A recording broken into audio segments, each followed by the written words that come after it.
masak sama mama. Makan ya, enak nggak? Tuh, enak. Bapak kenapa, Pak? Terharu. Ya Allah Rabbi, alhamdulillah, alhamdulillah.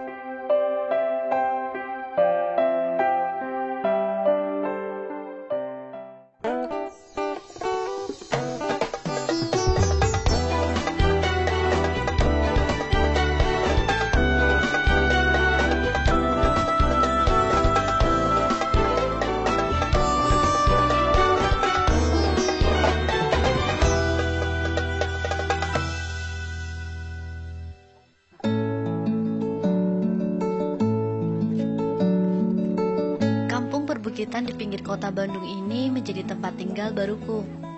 Seakan menyepi dari hiruk-pikuk Jakarta, aku berteman dengan bentang alam kehijauan serta segarnya udara. Di Kampung Batu Kampaan, Desa Mekarjaya, Kabupaten Bandung ini, aku juga menemukan keluarga baru, serta seorang adik yang membutuhkan kehadiranku.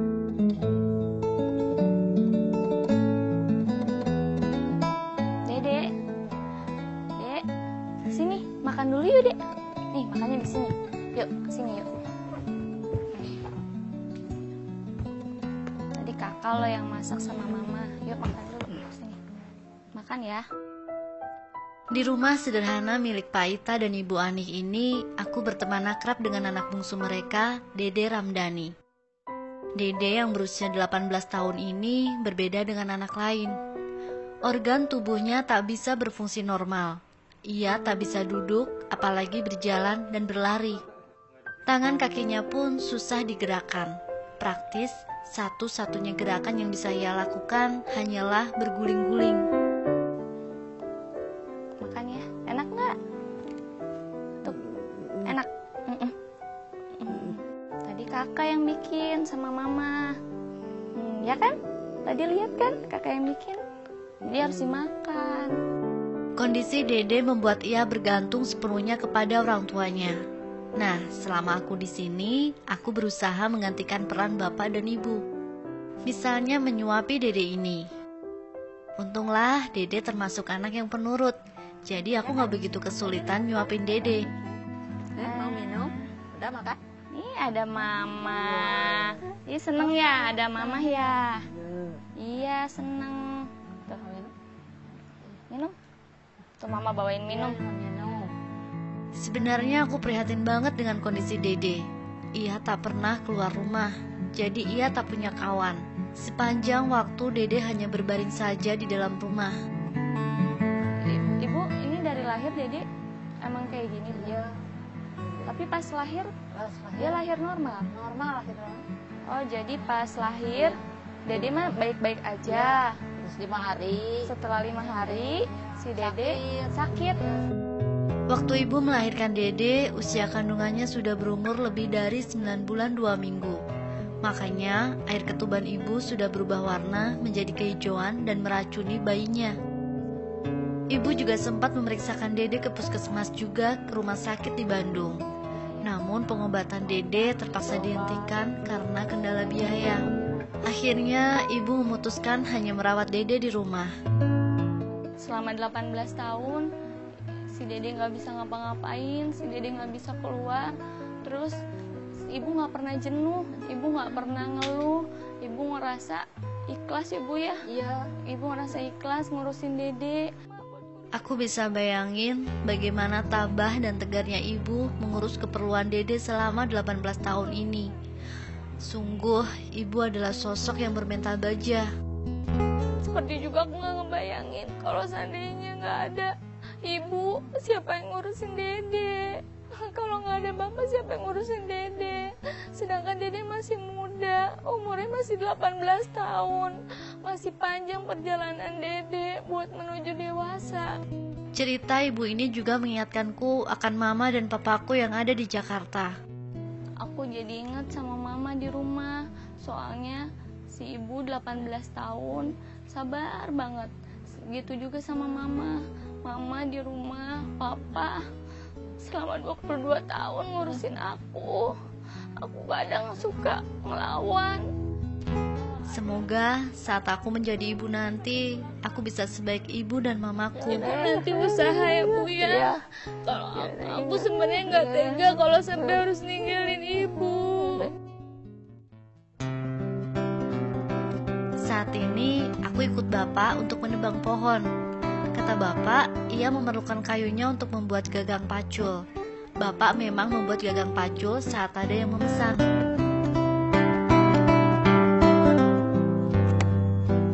Aku nggak terbiasa berada di kebun. Gatel banget nih, banyak semut-semut gede-gede gitu, semut-semut rang-rang. Karena udah niat, ku lanjutin aja nebang pohon. Semangat. Aduh, capek banget. Batangnya keras banget. Walaupun kecil tapi keras, kuat. Udah tua. Makanya pantas pas banget buat gagang pacul. Tangan merah, terus ininya juga meleset mulu, jadi susah. Bener-bener nguras tenaga. Aku aja sampai keringatan. Rasanya udah cukup lama aku ngayunin kampak, tapi pohonnya kok nggak rubuh juga ya.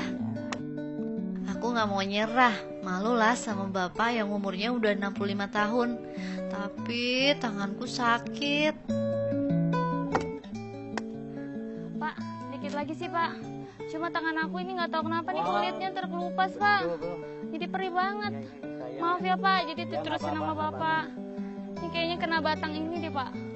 Nih, kan tajam nih Pak ya. Ternyata bapak juga deh yang nyelesain sisanya. Iya. Sakit ya Pak. Tahap selanjutnya adalah mengukur batang pohon yang mau dijadiin cangkul, lalu memotongnya. Ini udah diukur 90 cm, cukup buat gagang cangkul. Kata Bapak ini dulu cukup, nanti sisa yang panjang itu bisa buat keperluan lain. Lalu batang pohon ini mau ku bawa ke rumah untuk selanjutnya dibuat cangkul. Berat banget ternyata. Batang pohon harus digergaji sampai ukuran yang tepat. Karena nggak terbiasa pakai alat pertukangan, kerjaanku lambat banget. Terasa ya? Sulit susah ya? Iya Pak. Itu bukan ahlinya itu. Kalau udah ahlinya mah nggak sulit seperti ini. Makanya orang Sunda bilang yang mahal itu bukan nilai barangnya, tapi nilai ilmunya, kreativitasnya, gitulah. Segera kurasakan kebenaran kata-kata bapak. Kata-kata yang ia peroleh setelah ditempa kerasnya hidup puluhan tahun. Yang penting Bisa nggak? Iya.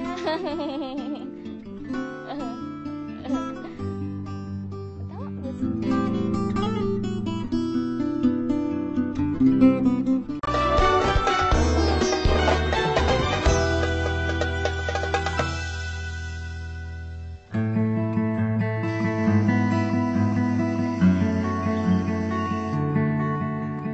Proses membuat gagang cangkul memang lumayan panjang. Setelah kayu dipotong, tahap selanjutnya adalah menggambar pola. Kayu lalu dipotong lagi mengikuti pola pacul. Terakhir, menghaluskan kayunya. Mumpung sedang santai, aku ingin tanya sesuatu ke bapak. Soalnya ganjel di pikiranku terus. Jalannya agak susah. Itu kenapa ya Pak? jatuh dari atas bangunan. Rupanya kaki bapak jadi pincang karena jatuh tahun 2004 lalu. Waktu itu bapak bekerja sebagai buruh bangunan di kota. Waktu pas jatuh itu udah sempat ke rumah sakit Pak? Wah, nggak keburu. Nggak keburu. Yang diingat itu yang di rumah. Apalagi ya punya anak yang kedua-duanya itu nggak bisa apa-apa kalau ada. Pantes kondisi kaki bapak seperti ini. Rupanya tidak dirawat saja tuh. Saya salut ya Pak ya sama Bapak.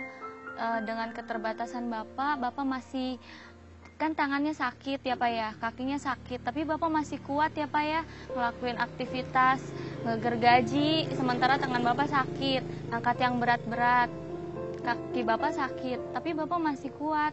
Tapi ya, diantaranya Bapak punya diberi kelebihan. tahan banting, tahan sakit. Sampai ini juga ya. Ini 7 cm, ke dalamnya 4 cm. Tidak 1 bulan bisa berjalan lagi. Apa sih yang bikin Bapak semangat gitu Pak ngelakuin semuanya? Ya, bisa aja itu yang jadi dorongan itu. Lihat yang harus dipelihara aja itu. Siapa itu Mau Pak yang perlu dipelihara Pak? minumnya, pakaiannya, kayak anak yang dilihatnya. Oh, yang bikin Rasa semangat tanggung Bapak jawab anak ya Pak itulah. ya? Rasa tanggung jawab. Ya Allah, rupanya ini yang membuat Bapak pantang menyerah. Ia bisa bertahan bekerja dengan kaki yang tak sempurna. Rasa cinta dan tanggung jawabnya kepada keluargalah yang menggerakkan Bapak. Yang aku dapat dari Bapak, semangatnya Bapak, dan juga aku yang masih muda harus termotivasi dari semangatnya Bapak, biar nggak kalah sama Bapak yang udah berumur.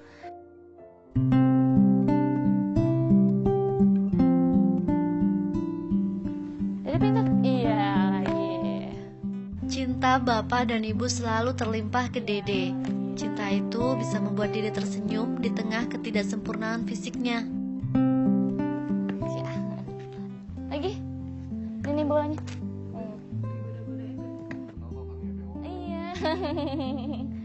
Meski berbeda, Dede tetaplah seorang anak remaja. Ia suka bermain, terutama main bola. Selagi aku di sini, aku pasti nemenin Dede main bola.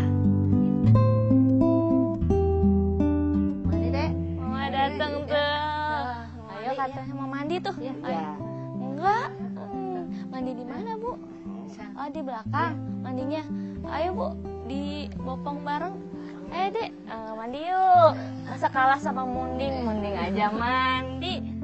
Tawa Dede memberitahuku bahwa ia bahagia karena dikelilingi orang-orang yang menyayanginya.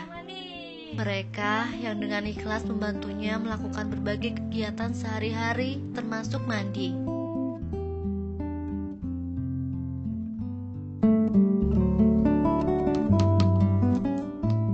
Jika tak ada yang memesan gagang pacul, Bapak mesti mencari penghasilan tambahan untuk memenuhi kebutuhan sehari-hari.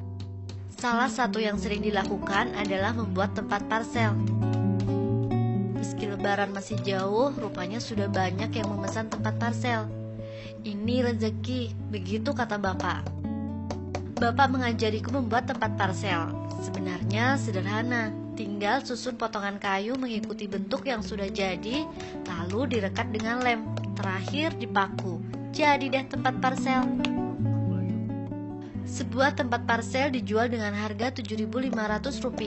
Murah banget ya. Untung buat Bapak cuma Rp1.000 per buahnya, karena Bapak mesti membeli sendiri potongan kayu, paku, dan lemnya. Tapi Bapak ikhlas mengerjakan ini.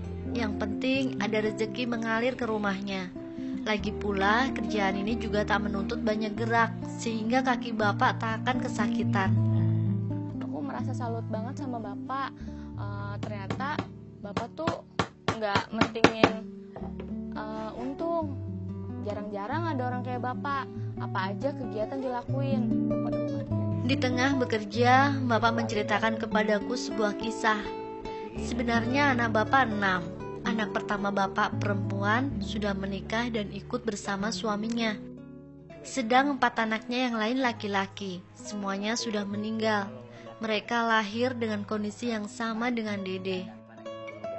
Cobaan sebanyak itu tidak melemahkan Bapak, justru semakin mempertebal imannya. Bagi Bapak, anak itu titipan Allah. Jadi ketika titipan itu diminta sang pemilik, kita mesti mengikhlaskannya. Setelah dengar cerita Bapak, aku banyak banget pelajaran yang aku ambil dari Bapak. Pelajarannya itu kita harus tetap sabar, terus tetap usaha, terus ikhtiar, terus tetap berdoa, tetap berharap, terus juga ya tawakal, pasrah sama yang di atas. Allah. Kini Bapak hanya bisa berusaha menjaga titipan yang terakhir, Dede, sekuat yang Bapak mampu. Bapak juga selalu mendoakannya dalam sholat, memohon mukjizat kepada Allah.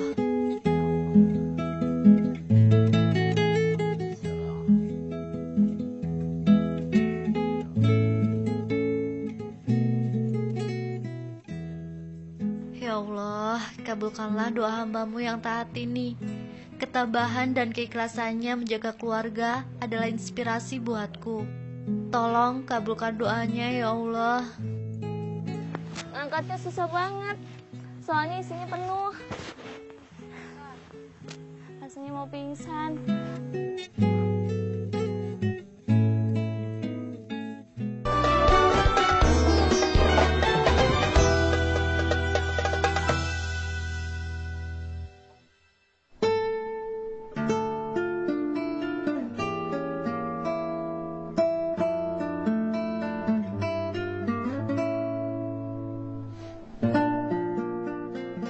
Dede adalah pelita dunia bagi Pak Ita dan Ibu Ani. Tak heran Bapak dan Ibu ikhlas merawat titipan Allah ini. Mereka bergantian mengurusnya. Saat giliran Bapak mengurus Dede, maka ibulah yang bekerja mencari nafkah.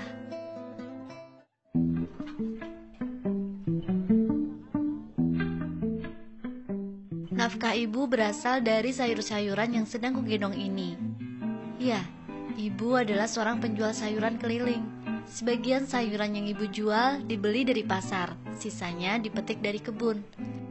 Kali ini ibu mengajakku memetik daun singkong. Sekarang Nunu mau nemenin ibu ke kebun, mau ngambil daun-daun yang nantinya mau dijualin ke tetangga. Cuman ini aku bawa dagangannya berat banget, sampai-sampai punggungku sakit banget nih. Maklum, gak biasa bawa gendongan berat. Bawa barang sedikit berat aja, bauku langsung protes. Ibu memintaku segera memetik daun singkong biar bisa dijual sekarang. Kata ibu, aku cuma perlu metik daun yang muda.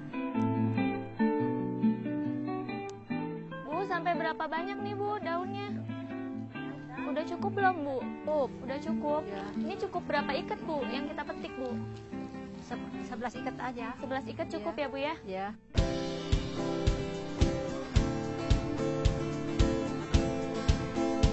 Setelah memetik cukup banyak, kami pun siap berjualan. Ini seikat harganya cuma Rp500, padahal ngambilnya itu mesti ke kebun dulu, jauh kebunnya, terus juga banyak nyamuk, ngambilnya susah, tapi seikat cuma Rp500. Sebenarnya aku bisa kerja cepat, cuma kok keranjang ini makin lama makin terasa berat ya. Angkatnya susah banget, soalnya isinya penuh. Rasanya mau pingsan. Rasanya tidak percaya, ibu yang sudah berusia 53 tahun kuat mengangkat keranjang ini setiap hari, sambil keliling pula. Serius, ini berat. Ibu menuntunku ke deretan rumah warga terdekat. Emang gak jauh sih Bu, cuma jalannya menanjak, napasku jadi ngos-ngosan. Gak apa-apa lah, yang penting aku bisa bantuin ibu jualan sayur. Sayur Bu, sayurnya teh. Sayur. Sayurnya Bu. Sayurnya teh. Bu, kayaknya mau beli sayur tuh Bu.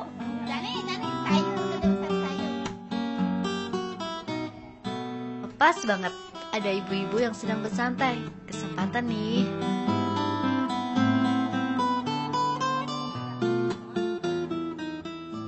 Ibu daun singkongnya mau? Ada lagi yang mau dibeli nggak Bu?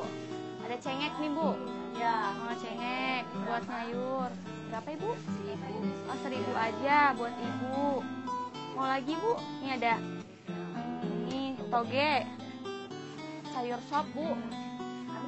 Sayur sop Mak. Mau sayur sopnya Mak? Alhamdulillah, ibu-ibu ini membeli banyak sayuran.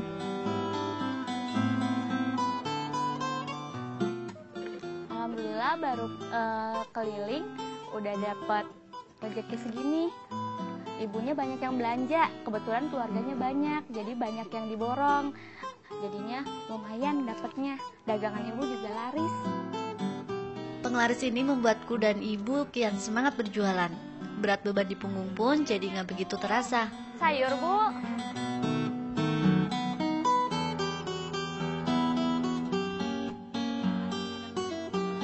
Ini Bu daun sampenya seikat rupiah. Mau berapa ikat, Bu? Ibu, metiknya jauh. Metiknya juga kemahalan. Di Jakarta mah lebih mahal, Ibu. Seikat 1.500. 3 ikat aja 500 ya, Bu ya. Beda orang, beda pula karakternya. Pembeli berikutnya suka banget nawar harga. Padahal harganya kan udah sangat murah, Teh. 6.200, Bu. Kembalinya, Bu. Buat di sini aja. Makasih ya, Ibu ya. Ibu baik banget, tadi borong. Kembaliannya buat kita. Makasih ya, Bu ya. Menjelang siang, ibu mengajakku pulang. Ibu memang tak bisa berlama-lama meninggalkan Dede. Ibu, kita hari ini dapat 22.000. Iya. Biasanya Ibu dapat berapa, Bu? 18.000. Oh, 18.000. Capek-capek keliling gitu dapat 18.000. Berarti sekarang ada lebihnya ya, Bu ya? Kalau 18.000 biasanya hasilnya buat apa, Bu? Beli lagi pasar, beli singkong. Oh, buat modal lagi ya, Bu ya? Modal lagi. Kalau ada sisanya buat apa, Bu? Makan. Buat makan. Adek. Oh, buat pengobatan Dede juga. Rupanya penghasilan ibu ini akan diputar lagi untuk membeli modal sayuran. Berarti laba yang ibu peroleh hanya sedikit. Itu pun akan dipakai untuk beli obat Dede. Susah ya ngumpulin uang itu.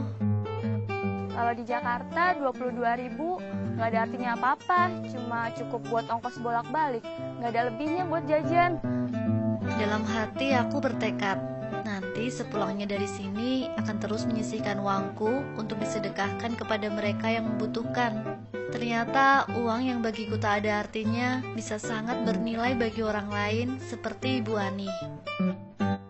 Apa doa-doa Bapak terkabul, Pak? Pertama ucapkan, ya Allah, Rabbi, Alhamdulillah, Alhamdulillah.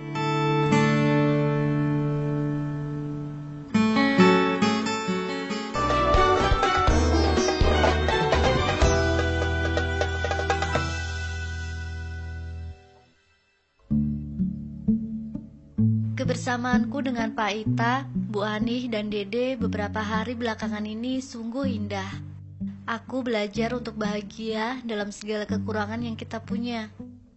Kini aku mengerti, kebahagiaan itu bisa kita ciptakan sendiri, tak perlu menunggu keajaiban. Dede dengan senyum tulusnya, ibu yang tegar mengurus Dede serta mencari sesuap nasi, serta bapak yang tak putus asa dan selalu bersyukur. Mereka adalah orang-orang yang mampu menyinari hatiku. Kini aku sadar, sesulit apapun keadaan, kita mesti terus berusaha berdiri di atas kaki sendiri, mandiri. Sebab Allah tak akan memberi cobaan di luar batas kemampuan umatnya. Sayangnya waktuku hampir habis. Jakarta terus melambaikan tangannya memanggilku pulang. Setelah berhari-hari aku tinggal di keluarga Bapak Ita dan Ibu Ani, sekarang saatnya aku pulang.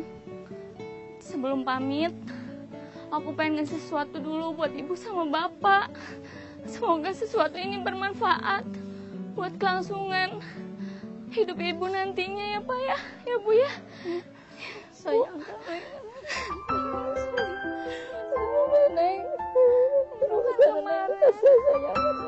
Warung ini kupersembahkan untuk ibu, agar ibu bisa berjualan dan tak perlu lagi menanggung beban berat di punggungnya lagi. Kemarin kan Ibu belanja dulu ke pasar, jauh. Terus juga Ibu jalan kaki, nanjak ya Bu ya. Terus Ibu juga pulang belanja, Ibu juga manggul-manggul keranjang, manggul-manggul bakul buat dikelilingin ya Bu ya, ke tetangga-tetangga. Sekarang Ibu udah punya warung, Ibu bisa dagang di rumah. Ibu juga bisa berjualan sambil tetap mengasuh Dede. Jadi Ibu gak perlu ninggalin Dede di rumah. Kalau misalnya Ibu dagang di luar, Ibu keliling keluar, Dede kasihan, nanti Dede ditinggal, siapa yang jagain Bu? Bapak kenapa Pak? Terharu. Bapak terharu, Bapak senang Pak. Alhamdulillah, senang betul. Bapak bersyukur sama Allah Pak. Alhamdulillah, yang pertama Bapak ucapkan alhamdulillah. Apa doa-doa Bapak terkabul Pak? Yang pertama ucapkan, ya Allah Rabbi, alhamdulillah, alhamdulillah. Aku pun yakin warung ini juga akan membuat Dede senang. Ini rumah ibu. Ya halal baitnya. Dede. Dede seneng gak, Dek? Dede. Dede seneng gak? Sekarang ada kasur bola. Dede seneng sama bola kan? Dede seneng gak, Dek? Dede kenapa matanya merah? Dede sedih ya?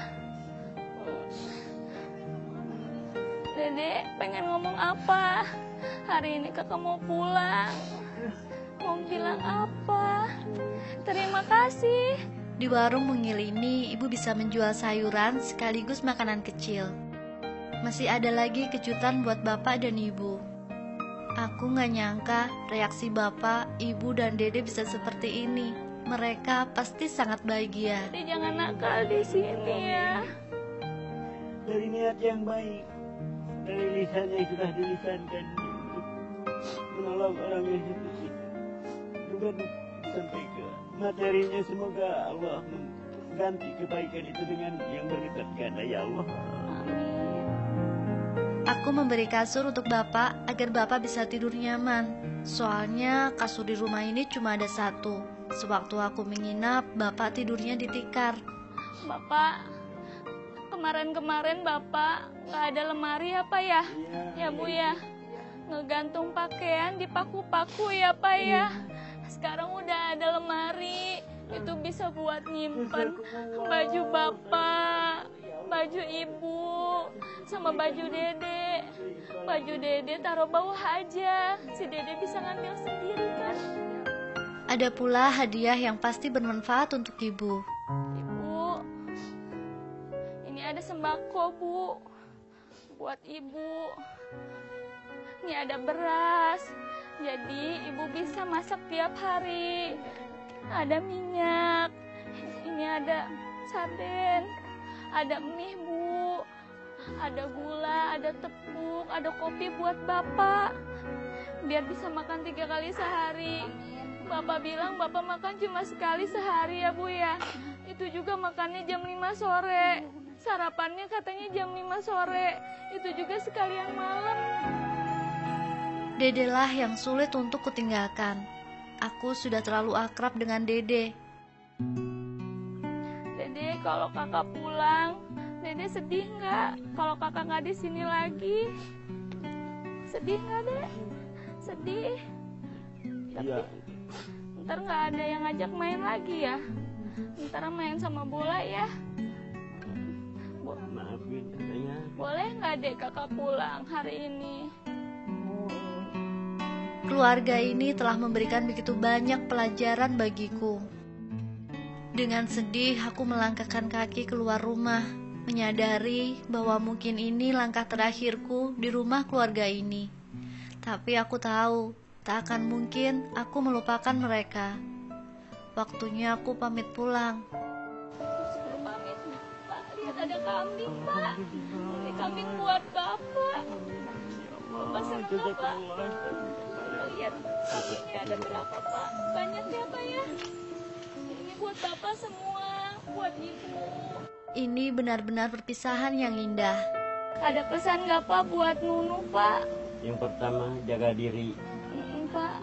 Yang kedua, taatlah kepada tugas-tugas selaku orang muslim. Petunjuk Rasul juga baik kepada orang tua. Iya, Pak. Kepada reng-rengan selaku umat, semoga jadi umat yang betul-betul berguna untuk nusa, bangsa, negara, dan agama. Amin. Mendapat ilmu, semoga mendapat ilmu yang betul-betul ilmu yang manfaat dunia dan akhirat. Amin. Tak disangka, Dede memberiku kado perpisahan yang takkan sanggup kulupakan.